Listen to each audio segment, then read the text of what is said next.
انبیاء وَإِلَّا فَيُسْأَلَ خَالِدِينَ، اس کا کیا مطلب ہے؟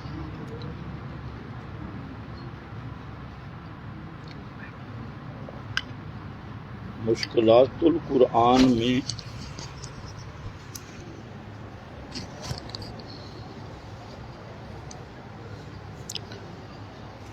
یہاں پہلے ایک ضابطہ سمجھ لیں۔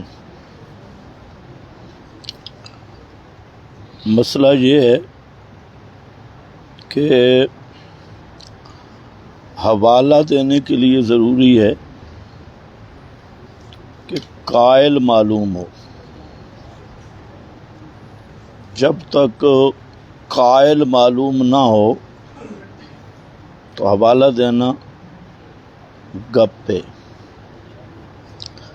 علامہ انور شاہ صاحب رحمہ اللہ نے یہاں جو صیغہ استعمال کیا ہے مجہول کا ہے، استدلال کیا گیا ہے۔ کس نے کیا؟ اور علامہ صاحب کا جہاں مجہول ذکر کرنا اس بات کی دلیل ہے کہ کسی چبل کی یہ استدلال ہے۔ اور علامہ نے خود مشکلات القرآن میں لکھا ہے کہ معنی حیات نس کے تعلق کے روح بدنس و در قبر تعلق کے روح بدن اصلا نیس۔ حیات کا معنی ہے کہ روح کا بدن سے تعلق ہو، اور قبر میں روح کا بدن کے ساتھ کوئی تعلق نہیں۔ اس سے علامہ خود بطور استدلال کے ذکر کر رہے ہیں۔ اور وہاں بستدل، کون ہے مستدل؟ مستدل کا پتہ ہی نہیں، ایک۔ دوسرا واسأل من ارسلنا من رسولنا، اس کا کس لفظ کا معنی ہے کہ انبیاء قبروں میں زندہ ہیں؟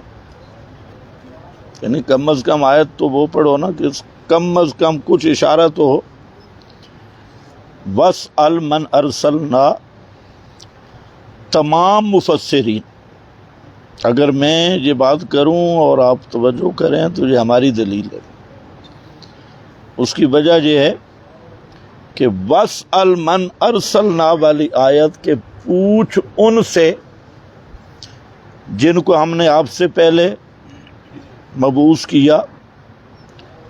تو اس آیت پر جمیع مفسرین ایک جملہ لکھ رہے ہیں کہ لا یمکن السؤال عن الرسل، موت کے بعد رسولوں سے پوچھنا ممکن ہی نہیں۔ لا یمکن السؤال عن الرسل، اور کچھ مفسرین لکھ رہے ہیں کہ سوال عن الرسل ممتنع، یہ ممتنع ہے، کچھ لکھ رہے ہیں محال ہے۔ تو ہمارا سوال یہ ہے کہ تمام مفسرین کا یہ کہنا کہ وفات کے بعد رسولوں سے پوچھنا محال ہے، ممتنع ہے، ناممکن ہے، تو ایک مسئلہ تجھے پتہ لگا کہ سب مفسرین مماتی تھے۔ اگر مفسرین کا یہی عقیدہ ہوتا کہ انبیاء قبروں میں زندہ ہیں اور سنتے بھی ہیں، تو ایک مفسر بھی اس طرح نہ کہتا کہ لا یمکن السؤال عن الرسول یا ممتنع۔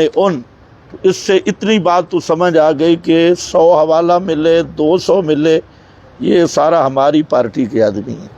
تب کہہ رہے امام راضی نے اور بڑے بڑے مفسرین نے جہاں ایک جملہ لکھا ہے کہ یہ سوال ایسے ہے جیسے ایک آدمی باغ والی زمین پہ گیا اور زمین کو خطاب کر کے کہتا ہے کہ اے زمین من اشجارہ کے، کس نے تجھے ایسے سبز درخت دیے؟ اے زمین کس نے تجھے سبزہ دیا؟ تو یہ جو تشبیہ دے رہے ہیں مفسرین، وہ یہ کہتے ہیں جس طرح وہ زمین نہیں سنتی، اسی طرح موت کے بعد انبیاء بھی نہیں سنتے۔ تو یہ تو ہماری دلیل ہے۔ باقی اس کے بعد جو ہے سب مفسرین نے اس آیت کی اسی لیے 7 معنی بیان کیے۔ وجہ یہی ہے، تمام حضرت تھانوی سمیت۔ اب مسئلہ ہے کہ یہ جو ہمارے للڑ والے بدعت ہیں، یہ رضا خانیوں سے بھی بڑے محرف ہیں، ان میں دیانت امانت نام کی کوئی چیز نہیں۔ جس طرح رضا خانی تھے، تو اب رضا خانیوں کے آپ پہلی گفتگو سنیں، دعویٰ کچھ ہوتا ہے، دلیل کچھ ہوتی ہے۔ اب ان سے کوئی پوچھے کہ اس آیت کو تم پڑھتے ہو، ایک تو اس آیت کے کسی لفظ میں نہ سما کی بات ہے نہ حیات کی، دوسرا ان سے پوچھو وَاسْأَلْ مَنْ أَرْسَلْنَا کا خطاب رسول پاک کو ہے، رسول پاک کو شک تھا؟ یہ بھی ان سے سوال کرو کہ رسول پاک کو شک تھا۔ تیسری بات یہ ہے کہ سب مفسرین آخر انہیں کیا مصیبت پڑی تھی کہ وہ 7 توجیہیں تو کر گئے، لیکن کسی نے نہیں کہا ان کی قبر پہ جا کے پوچھو۔ پھر یہ استدلال اگر بنتا تو بریلویوں کا بنتا، کیونکہ انبیاء کی تو قبریں معلوم نہیں، تعداد بھی معلوم نہیں کتنے ہیں۔ ادھر اللہ تعالیٰ نے خود فرمایا منہم من قصصنا علیک، کچھ کا ہم نے آپ کو احوال بتائے، کچھ کو بتائی نہیں، تو جب جان پہچان ہی نہیں تو وصل کا کیا من۔ تو پھر بریلویوں کا نظریہ جہاں نہ قبر کی بات ہے نہ اندل قبر کی بات، تو کھل کے بریلوی بننا چاہیے کہ حاضر ناظر ہیں تب سوال ہے۔ اب لے جا کے انہوں نے ایک تعویل لی کہ جی معراج والی رات، تو اب ان سے پوچھو کہ معراج کی رات انبیاء سے ملاقات کہاں ہوئی؟ قبروں میں کہاں ہوئی؟ ایک تو آسمانوں میں، دوسرا بیت المقدس میں۔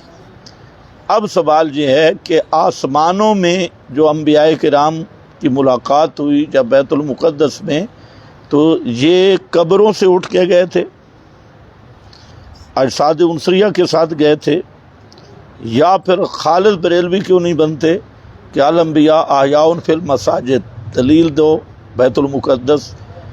تو جہاں تک محدثین ہیں، تو حالانکہ مولانا سرفراز خان صفدر تک سب حضرات نے کہا کہ یہ وہ اجساد نہیں تھے جو قبروں میں مدفون ہیں، وہ قیامت کے دن زندہ ہوں گے اور اٹھیں گے، یہ ارواح متمثلہ تھی۔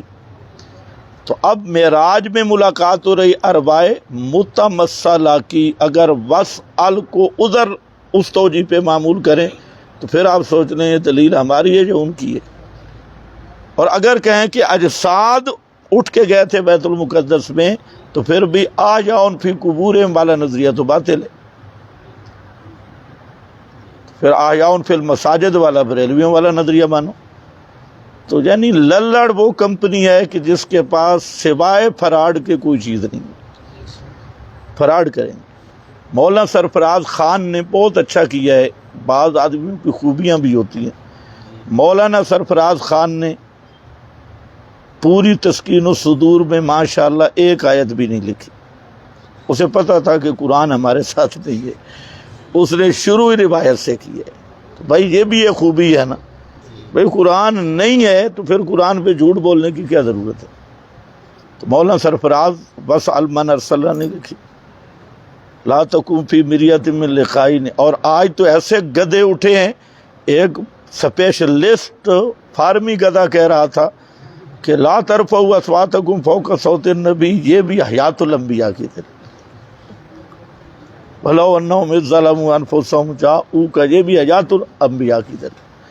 اب ان کو کہو تو فَلَا وَرَبِّكَ لَا يُؤْمِنُونَ حَتَّىٰ يُحَكِّمُوكَ، یہ کس کی دلیل ہے؟ یہ تمہارے کافر ہونے کی دلیل ہے، کیونکہ وَلَوْ أَنَّهُمْ اِذ ظَّلَمُوا أَنفُسَهُمْ میں حیات کی دلیل ہے کہ پیغمبر کی قبر پہ جا کے سفارش کرواؤ، یہ اب بھی شفاعت نبی سے کرواؤ، تو پھر وہ تو اب بھی حکم باقی ہے۔ تو فَلَا وَرَبِّكَ لَا يُؤْمِنُونَ حَتَّىٰ يُحَكِّمُوكَ والا حکم کس نے روکا ہے؟ تو پھر تو یہ جتنے مفتیان کرام بیٹھے ہیں، لا یؤمنون حتیٰ یحکموک کا فیصلہ پیغمبر سے کرانا ہوگا، ورنہ یہ سارے کافر ہیں۔ تو یہ ایسی جہالت ہے۔ مسئلہ صرف موٹا سا ہے، امام الانبیاء صلی اللہ علیہ وسلم پہ بھی موت آئی۔ ادھر ایک رضا خانی بریلوی بیتی ہے، وہ لگا ہوا تھا کہ ہمیں کہتے ہیں جی غم کیوں نہیں کرتے، غم وہ کرے جس کا مرے، ہمارا تو مرا ہی نہیں ہے، ہمارا تو مرا ہی نہیں۔ میں نے کہا پتہ نہیں یہ کسی ہندو کی نسل ہے یا سکھ کی، مسلمانوں کے نبی پہ تو موت آئی ہے۔ اس پہ زور لگا رہا ہے جی ہمارا تو مرا ہی نہیں، کام وہ کرے جس کا مرا ہے. پھر آگے جا کے کہتے ہیں موت ہم بھی مانتے ہیں، تو پھر تو اور لعنت ہے. ابھی کہہ رہا تھا مرا ہے ہی نہیں، پھر کہتے ہیں موت ہم بھی مانتے ہیں. تو مسئلہ یہ ہے کہ نبی کریم صلی اللہ علیہ وسلم پر بھی موت قانونی وارد ہوئی. آپ اور تمام انبیاء، شہداء اور عامت المومنین کی درجہ بدرجہ ارواح جنت میں ہیں. قیامت کے بعد وہ ارواح ان ابدان کے ساتھ متعلق ہوں گی. اس دوران دنیا کا ادراک نہیں. بس یہ 3 باتیں ہیں. اب اس پر اگر کسی کے پاس دلیل ہے تو وہ لائے. چونکہ، چنانچہ، گویا، اگر، مگرچہ، اس سے تو عقیدے ثابت نہیں ہوتے. اگر بچے کا حقیقہ ٹائم پر نہ ہو، یہ حقیقہ نہیں ہوتا، عین کے ساتھ ہوتا ہے عقیقہ. ٹائم پر نہ ہو تو قربانی کی عید، قربانی بچے کا عقیقہ کر سکتے ہیں، بالکل کر سکتے ہیں، لیکن وہ ہوگا، اس جو اصل سنت ہے وہ ادا نہیں ہوگی.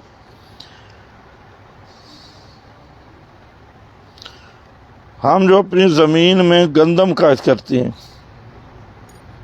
کم ہے، جب ریٹ بڑھے تو پھر ہم گندم بیچ دیں تو آپ کی مرضی ہے نا.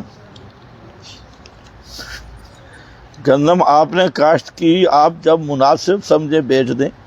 وہ الگ مسئلہ ہے کہ قحط سالی کی صورت میں بار گندم ختم ہو چکی ہے، لوگ بھوک سے مر رہے ہیں اور آپ ذخیرہ اندوزی کر رہے ہیں، تو یہ ناجائز ہے.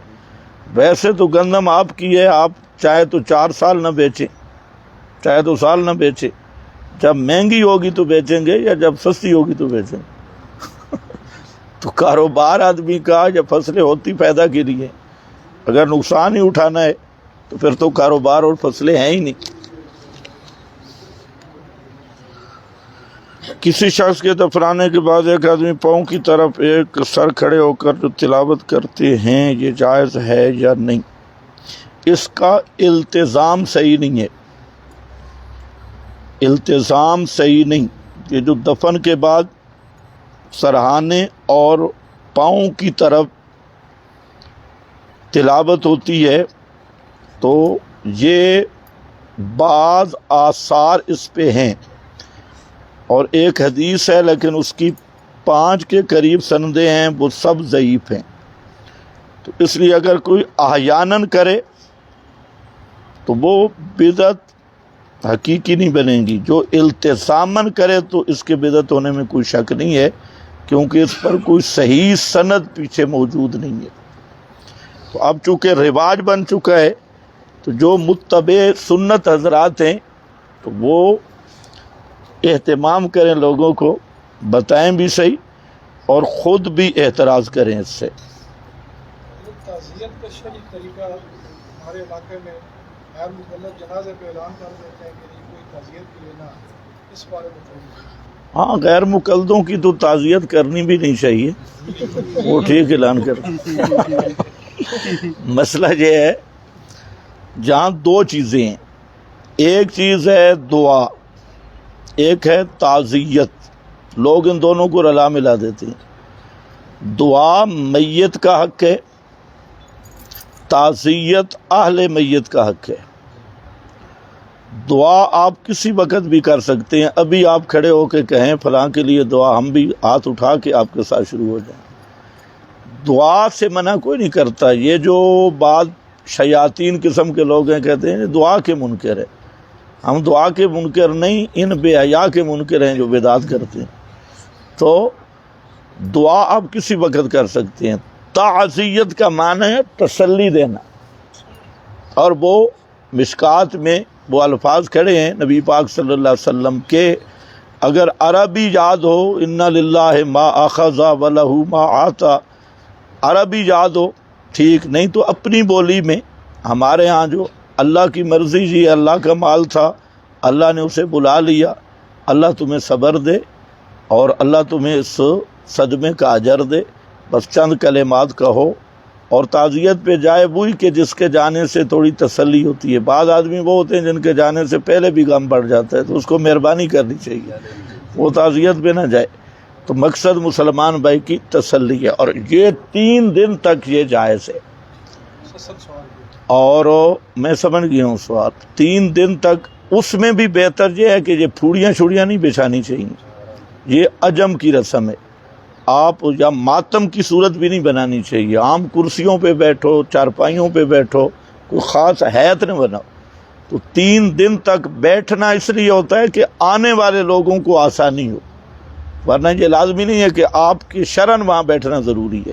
تعزیت دکان پہ بھی ہو سکتی ہے، آپ حل چلا رہے ہیں وہاں بھی ہو سکتی ہے، ملازمت پہ ہوں وہاں بھی، تو یہ لوگوں کی آسانی کے لیے بیٹھا جاتا ہے کہ لوگوں کو ذرا تکلیف نہ ہو۔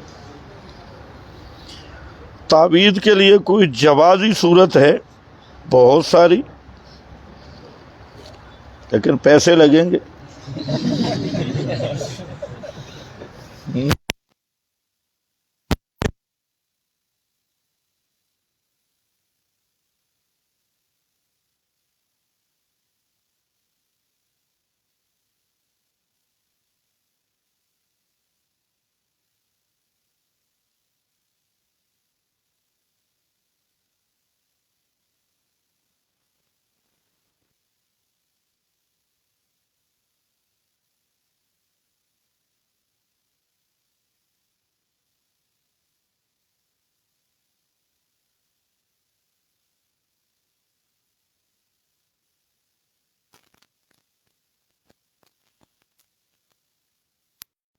سب خاموش ہیں۔ پناہ دینے والا کون ہے؟ اللہ۔ تو تعویذ اللہ سے لینا چاہیے یا مولوی سے؟ اللہ سے۔ عجیب بات ہے۔ افبض یعوذ تعویذاً کا معنی ہی ہے پناہ حاصل کرنا۔ اب مولوی تمہیں پناہ دے سکتا ہے؟ تو پناہ کس سے لینی ہے؟ پھر تو تعویذ کس سے لینا ہوگا؟ اللہ سے لینا ہوگا۔ اور جو اللہ نے ایک طریقہ وہ تھوڑا سا ہاں مربجہ تعویذ ہے، اس میں تھوڑا سا اچھا، اللہ نے جو تعویذ دیا ہے وہ پورا قرآن ہے، یہ قرآن تعویذ ہے، پرانی صورتیں پڑھو یہی تعویذ ہے۔ اور اللہ نے اپنے نبی کو جو تعویذ سکھایا ہے، قل اعوذ برب الفلق، قل اعوذ برب الناس، قل کا معنی اکتب کسی لغت میں نہیں کہ لکھ کے گلے میں ڈال، قل کے میرے پیغمبر، یہ تعویذ ہے، یہ بالکل جائز صورت ہے۔ رہا یہ جو لکھ کے لٹکانے والا معاملہ، مربع صورت ہے، جو دکانیں بنا کے بیٹھے ہیں اسپیشلسٹ MBBS اور بیچنے والے، تو یہ ایک تو 99% فراڈی ہے، پرلے درجے کے، لوگوں کی عزتوں کے بھی دشمن ہیں، اور یہ وہاں زنانیوں کو ساتھ بٹھا کے ساری سیکسی گپے لگاتی ہیں، اور اس سے اوپر لفظ میں ابھی نہیں بولتا، بہرحال یہ ان کا اپنا وہی ذوق کا پورا کرنا ہے۔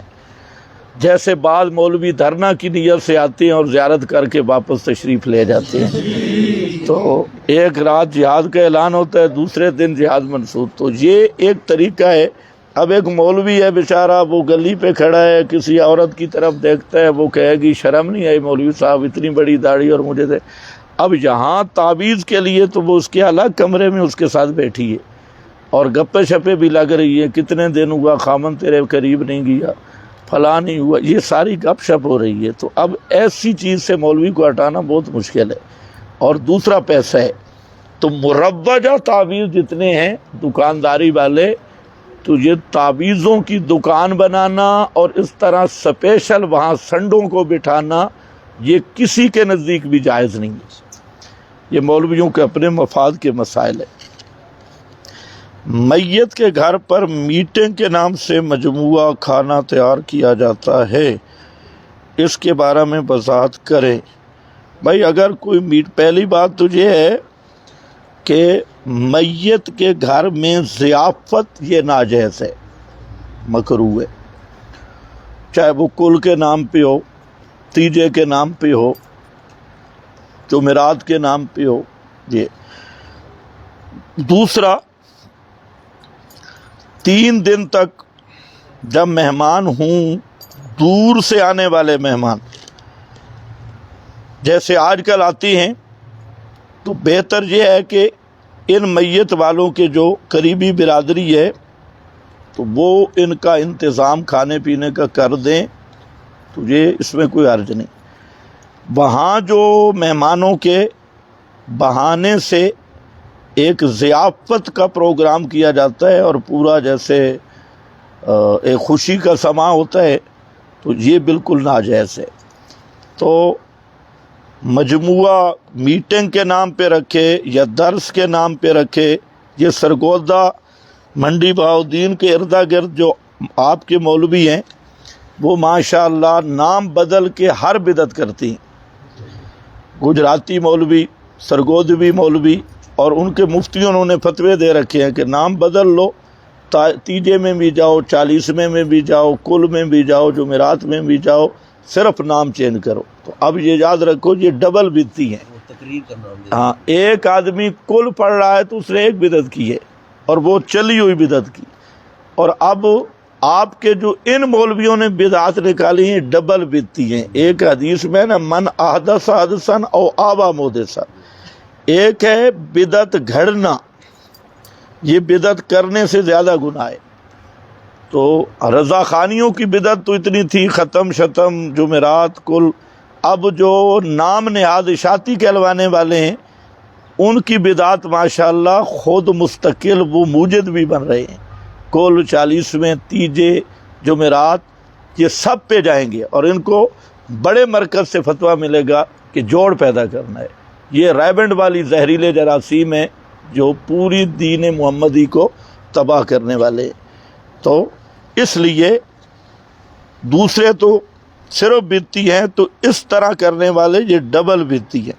ایک بندہ صحیح تعزیت پہ جاتا ہے، اس کو نہیں معلوم ہوتا کہ یہ پھول ہو رہا ہے یا پی جا رہا ہے۔ اکاؤنٹ بنانا کیسا ہے؟ بعض لوگ کہتے ہیں اس میں سود ہے۔ بالکل، اکاؤنٹ اگر شرعی مجبوری ہے تو پھر اس کی الضروریات تبیح المحظورات کے تحت اجازت دی جا سکتی ہے، ورنہ عام حالت میں بینک کے ساتھ کسی قسم کا لین دین بھی درست نہیں ہے۔ اچھا، ایک بندہ تعزیت پہ جاتا ہے، اس کو نہیں معلوم ہوتا کہ یہ کھانا پیجے کا یا پھول کا ہے، جب پہنچتا ہے اس کو پتہ چلتا، کیا اس سے بچنے کے لیے وہ جھوٹ بول سکتا ہے؟ کیوں جھوٹ کیوں بول سکتے ہیں؟ مقصد ہے وہ نہیں کھانا چاہتا، کہتا ہے میں نہیں کھاتا، چلا جاتا ہے، مجھے کوئی کام ہے، میں اس کھانے ہاں، اس کا مطلب ہے تقیہ بھی ساتھ کی ہے، ان کو بتاتا کیوں نہیں یہ بدعت ہے؟ وہی اہل بدعت، تو ان کو پتہ نہیں ہوتا۔ تو اہل بدعت کی تعزیت کرنا جائز ہی نہیں ہے۔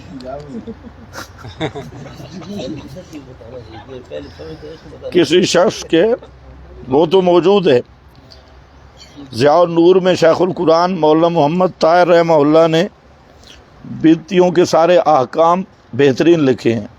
انہوں نے لکھا ہے ضیاء النور میں کہ بدعتی بیمار ہو جائے اس کی عیادت نہیں کر سکتے، بدعتی مر جائے اس کے جنازہ میں نہیں جا سکتے، تعزیت، یہ ساری چیزیں ضیاء النور میں لکھی ہیں۔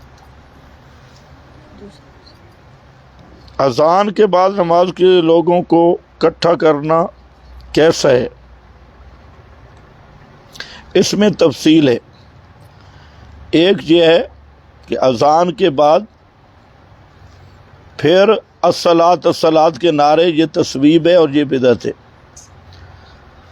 اور ایک یہ ہے کہ دین میں مصروف آدمی ہیں یا مدرسے کے طلباء ہیں اور وہ سستی کر رہے ہیں تو ان کے ساتھ ضرب یضرب بھی جائز ہے،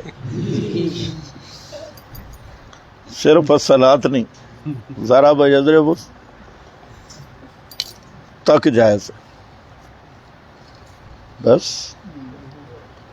ہاں ہاں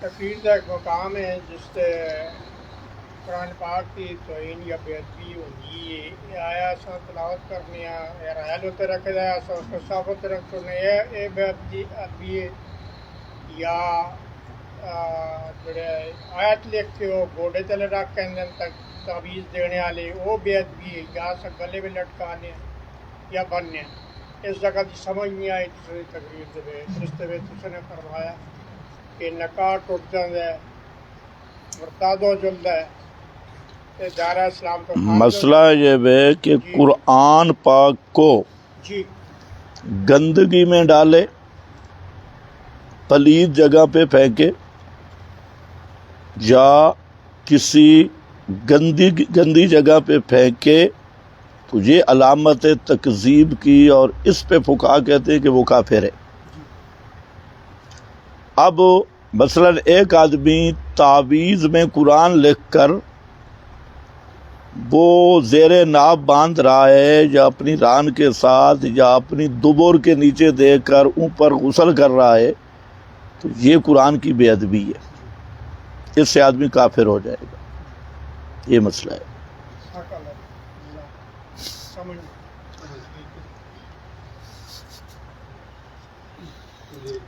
ہاں بابا، تیرا بھی مسئلہ راندہ ہے کوئی؟ آپ پر تول رہے ہیں لیکن بول نہیں رہے۔ مفتی صاحب نے کیا مسجد میں نماز پڑھ سکتے ہیں، قرآن نہیں پڑھ سکتے؟ مسجد میں قرآن نہیں پڑھ سکتے؟ ماشاء اللہ۔ فتوی میں جا کے کون ہے مفتی؟ مفتی زیرالدین کیا کہتا ہے؟ مسجد میں نماز پڑھ سکتے ہو، قرآن نہیں پڑھ سکتے؟ وہ للڑ تو نہیں ہے؟ ہاں جمعے کے دن ایسا ہوا کہ اس کے دو بیٹے تھے۔ یہ جو للڑ پارٹی ہے نا، 10 نمبری ہے دیوبندی، جو اپنے آپ کو حیاتی کہتے ہیں، حالانکہ وہ حیاتی ہیں نہیں، یہ سب سے بڑے دشمن قرآن کے ہیں۔ آپ صرف پریشان نہ ہوں، کسی مسجد میں بھی دوسری مسجد ہے نزدیک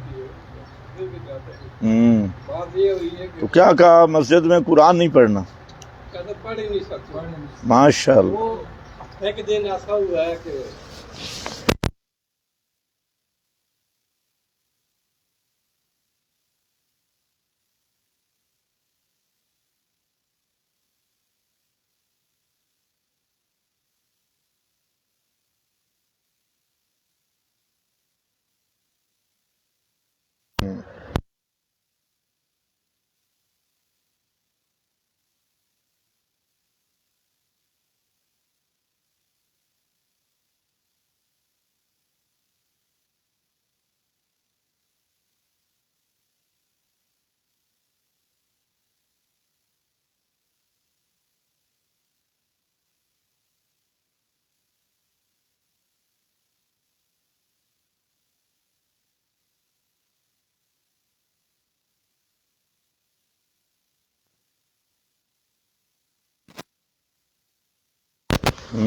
سب آیتیں بخاری شریف کی جو حدیثیں ہیں نا، اللہ تعالیٰ وہی میں نے سب حدیثیں ہیں۔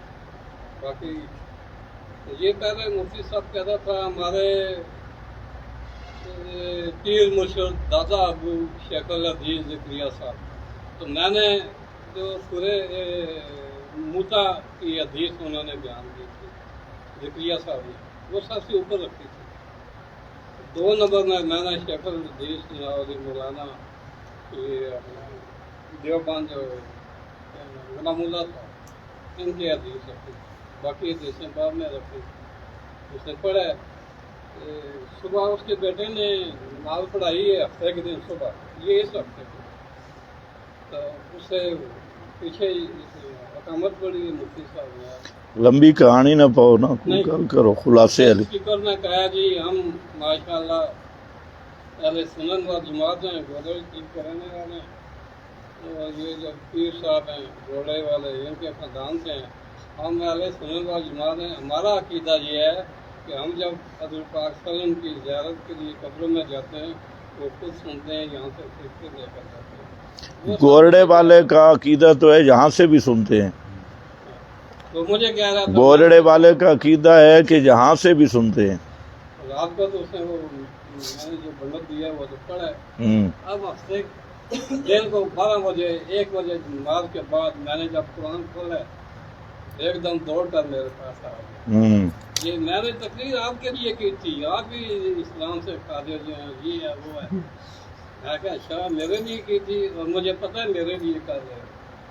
میں نے یہ 50 آیتیں قرآن کی لکھی ہیں، ایک آیت کا جواب دے دو حیاتی کا، 30 حدیثیں لکھی ہیں، ایک حدیث مجھے ثبوت دے دو۔ میں ایک جاہل آدمی ہوں، مجھے نہیں پتا